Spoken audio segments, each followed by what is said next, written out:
There's a force inside you that the world has tried to silence. Not with words. No, that would be too obvious. Instead, it whispered that you were too much, too intense, too passionate, too alive. And so you learned to dim it. You learned to apologize for the electricity in your veins, to suppress the heat that rises when you create, when you love, when you simply exist in your fullness. But what if I told you that this force, this raw, pulsing energy you've been taught to fear, is not your enemy? What if it is, in fact, the doorway to your spiritual awakening? Carl Jung, the legendary Swiss psychiatrist who mapped the hidden continents of the human psyche, understood something that modern culture has violently forgotten. Your sexual energy is sacred, not dirty, not shameful, not something to be locked away or exploited. It is the living breath of the goddess herself, moving through your body, waiting for you to remember who you really are. Picture this. A woman sits alone in a dim room, hands folded, breath shallow. She has spent years performing, smiling when she's empty, softening when she's furious, shrinking when she wants to expand. The world told her that good girls don't burn. Good girls don't hunger. Good girls certainly don't feel the primal, creative, dangerous power of their own sexuality as something holy. But then, in the stillness, something shifts. A whisper from deep within, not from her mind, but from her body. A knowing older than language. And she realizes the shame was never hers. The suppression was a prison built by those who feared her light. Jung called this energy libido, but not in the reductive Freudian sense. For Jung, libido was life force itself, the creative fire, the drive to become, the unstoppable current that moves rivers, grows forests, births galaxies, and yes, ignites the soul. And in women, this energy carries the frequency of the goddess, the ancient, generative, cyclical power that has been worshipped, feared, and systematically erased across millennia. You have been walking around with a deity in your bones, and no one told you. So here's the question that will define everything that follows. What happens when you stop apologizing for your aliveness? When you reclaim your sexual energy, not as something to be consumed by others, but as the sacred fuel of your spiritual transformation? Stay with me, because Jung's roadmap is about to take you somewhere the modern world does not want you to go. Somewhere powerful. Somewhere free. Carl Jung did not arrive at his understanding of sexual energy through theory alone. He descended into his own psyche, what he called the confrontation with the unconscious, and emerged with a message that still terrifies patriarchal structures today. The feminine is not inferior, subordinate, or secondary. The feminine is the source. In Jungian psychology, the psyche contains both masculine and feminine principles, the animus, masculine, and the anima, feminine. But here's where it gets revolutionary. Jung understood that the anima, the feminine soul image, is the bridge to the unconscious, to creativity, to the divine. It is the goddess archetype, the one who births, transforms, destroys, and regenerates. And your sexual energy, it is her voice. Think of the goddesses who have been erased, demonized, rewritten, Inanna descending into the underworld, Kali dancing on the bones of illusion, Aphrodite rising from the sea, Lilith refusing to submit. These are not bedtime stories. These are blueprints, maps of the psyche, invitations to remember that your desire, your rage, your sensuality, your creativity are not separate from your spirituality, they are its engine. But here's what happened. Somewhere along the way, culture split the Madonna from the whore. It built a cage called purity, and told women they could be loved or powerful, but never both. It gendered energy itself, labeling logic and control as masculine, emotion and intuition as feminine, and then ranking one above the other. And the greatest trick, convincing women that their sexual energy was either a commodity for others or a danger to themselves. Jung saw through it. He understood that when you repress sexual energy, when you deny the goddess, you don't eliminate it, you distort it. It festers into neurosis, compulsion, projection, shadow. It leaks out in people-pleasing, perfectionism, self-sabotage, chronic exhaustion. You become a ghost in your own life, haunted by the very power you were born to wield. But integration, Jung's core concept, offers another path. Integration means bringing the shadow into the light. It means meeting the parts of yourself you've been taught to disown and saying, you belong here. You are holy. And when you integrate your sexual energy, something miraculous happens. It stops being chaotic, destructive, or shameful. It becomes generative. It becomes the raw material of your individuation, the process of becoming your truest, most whole self. Let me be clear. This is not about performing sexuality for the male gaze.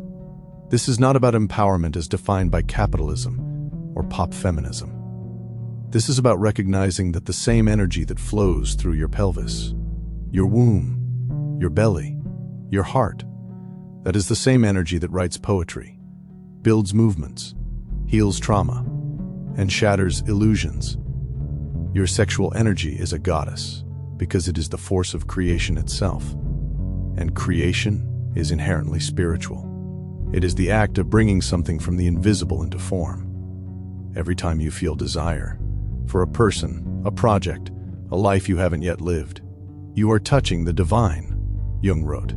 The creation of something new is not accomplished by the intellect, but by the play instinct. That play, that eros, that longing, it is not frivolous. It is the pulse of the soul. And when you honor it, when you stop fearing it, when you stop letting others control it, you step into your power as a creatrix. So the real work begins with this. What would change if you treated your sexual energy as sacred? If you stopped giving it away to people who don't revere it? If you stopped hiding it to make others comfortable? If you let it guide you, fuel you, transform you? Because that's what the goddess does. She doesn't ask permission. She doesn't shrink.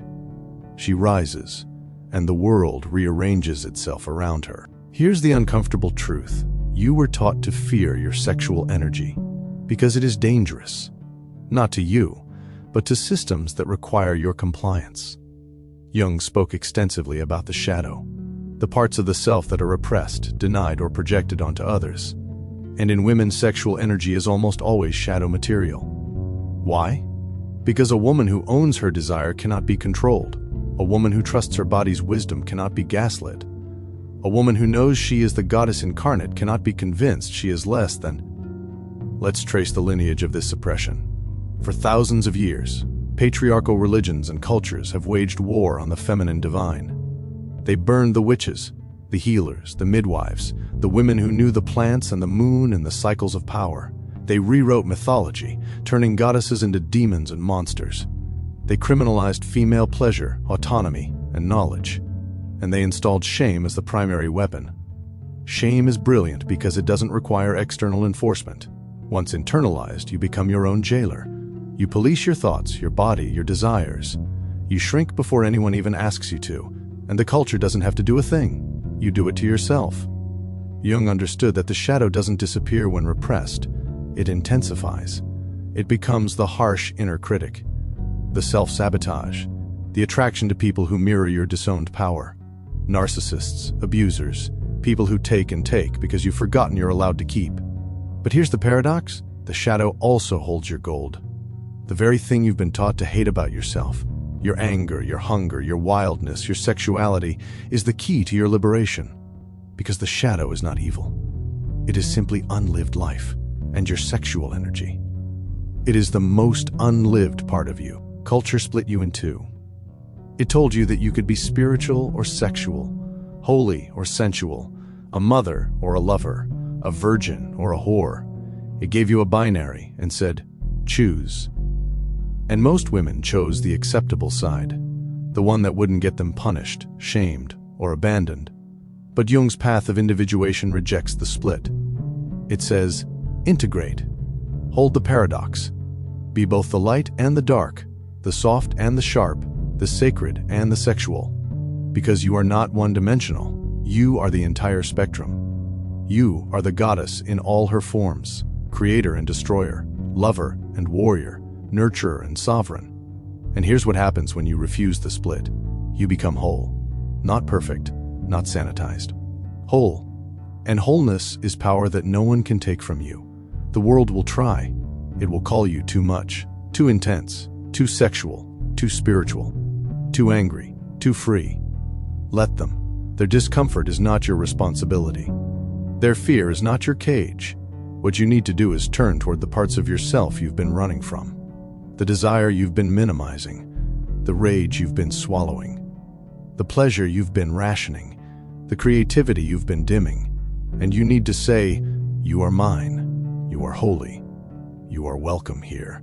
Because the goddess doesn't split herself to make others comfortable. She integrates, she embodies, she becomes. So what do you actually do with this sacred sexual energy once you've reclaimed it? This is where Jung's concept of transmutation becomes your greatest spiritual tool. Transmutation is the alchemical process of transforming base material into gold, or in psychological terms, transforming raw, unconscious energy into conscious creative power. And your sexual energy, when consciously directed, is the philosopher's stone. Let's get practical. Sexual energy is not just about physical intimacy. It is creative life force. It is the energy you feel when inspiration strikes, when you're in flow, when you're building something that matters. It is the heat in your belly before you speak a hard truth. It is the electricity that runs through you when you're fully alive, fully present, fully you. Most people leak this energy unconsciously. They give it away in people-pleasing, in scrolling, in worrying, in relationships that drain them, in work that doesn't honor them. They scatter it because they were never taught to contain it, direct it, or reverence it. But you can learn. Here's how. Awareness. Begin by noticing when you feel the energy rising. It might be physical arousal, yes, but it might also be a creative urge, a surge of anger, a pull toward change. Don't judge it. Don't suppress it. Just notice. The goddess is speaking. Listen. Containment. Instead of immediately discharging the energy through sex, food, shopping, distraction, hold it. Breathe into it. Let it build. This is where the power is. This is the crucible. In Tantra, they call it sexual continence. Not repression, but conscious retention and redirection of energy. Direction. Now channel it into your art, your business, your healing, your voice, your vision. Ask yourself, what wants to be born through me? And then let the energy flow there. Write, dance, paint, build, speak, create. This is what the mystics knew. This is what the artists knew. This is what every woman who ever built something extraordinary from nothing knew. Sexual energy is the fuel of manifestation. Jung wrote about the union of opposites, the conjunctio, as the ultimate goal of individuation. And one of the most powerful unions is the marriage of your sexual and spiritual energy, not as separate forces, but as one. When you stop compartmentalizing, when you let your sexuality be spiritual and your spirituality be embodied, you become a conduit for the divine. Think of it this way: the goddess creates through pleasure, not punishment, through flow, not force, through alignment, not exhaustion.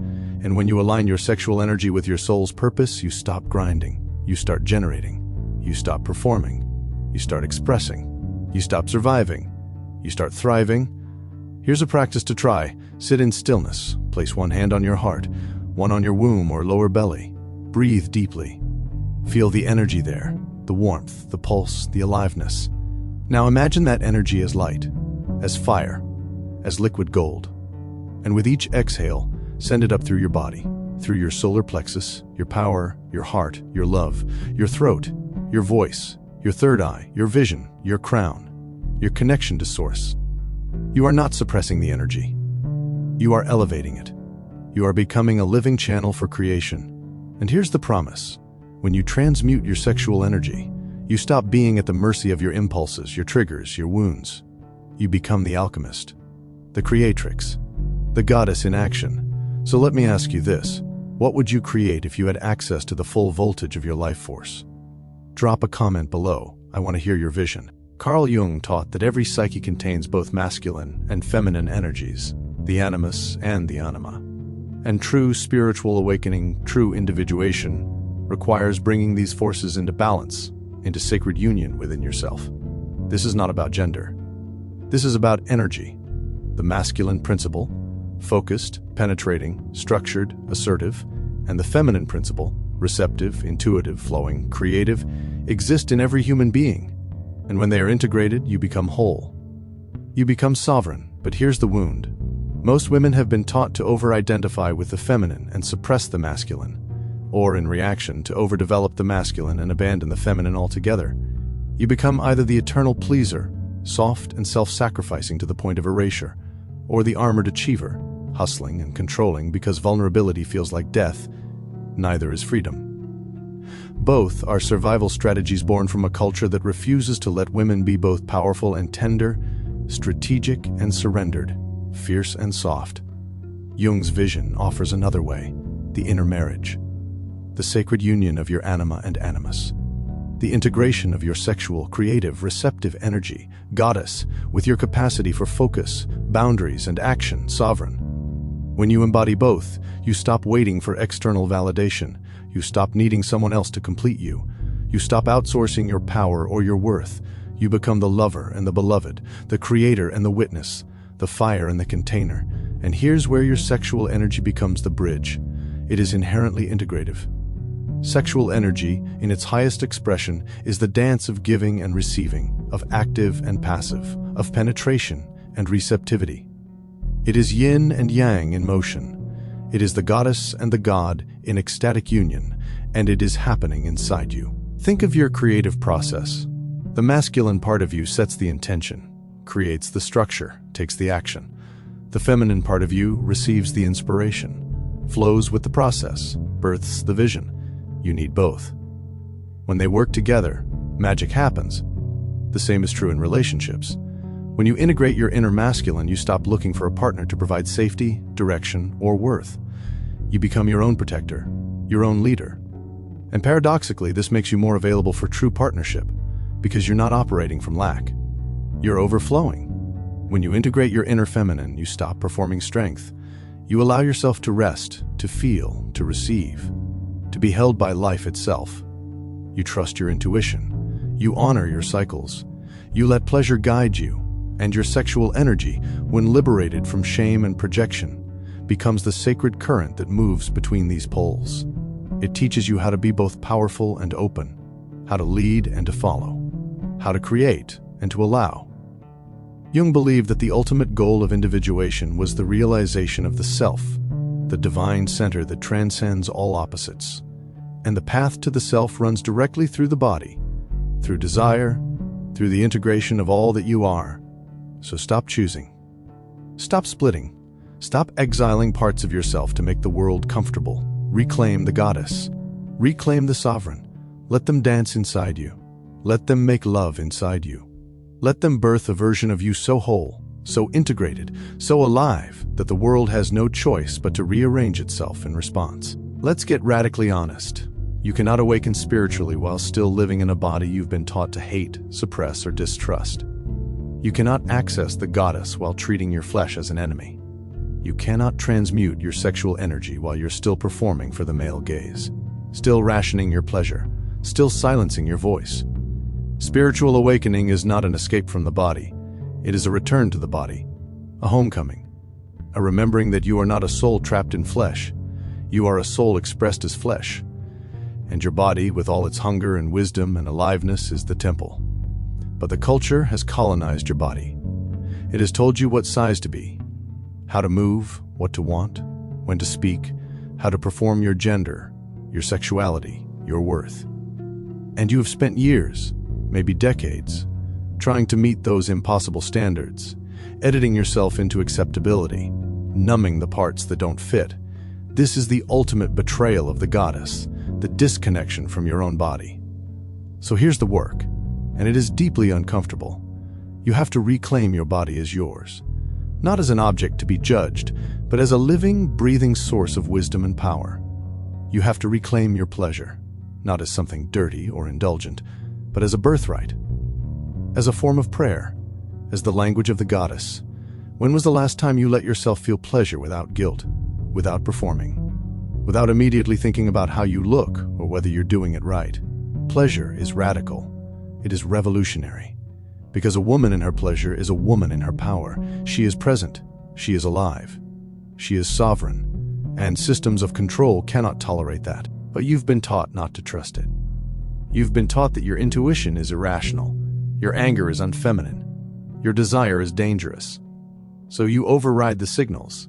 You ignore the tightness in your chest, the nausea in your gut, the exhaustion in your bones. And you wonder why you feel so lost. The goddess is calling you back into your skin, back into your senses, back into the aliveness that pulses beneath the performance. So here's your practice for the next week. Ask your body what it needs. Not what you think it should need, but what it actually needs. More rest, movement, touch, solitude, creative expression, pleasure.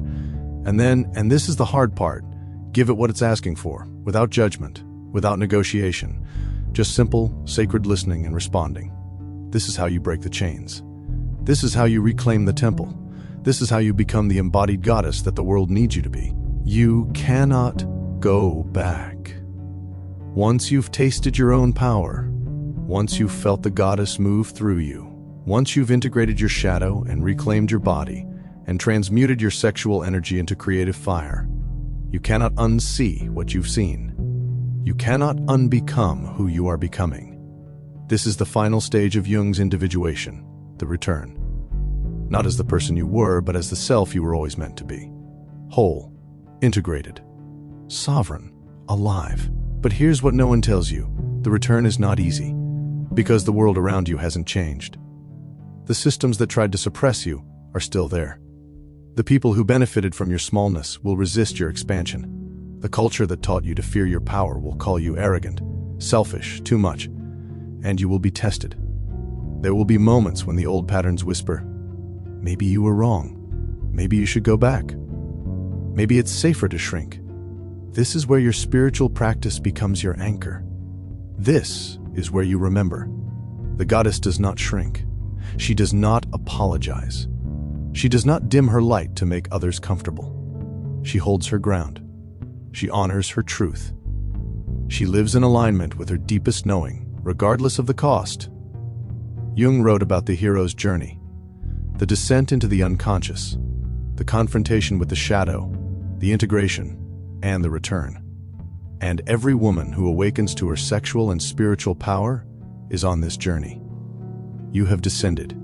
You have faced what you feared. You have reclaimed what was lost. Now you must live it. Living as the goddess awakened means boundaries. You no longer tolerate relationships, environments, or situations that dishonor your energy. You say no without guilt.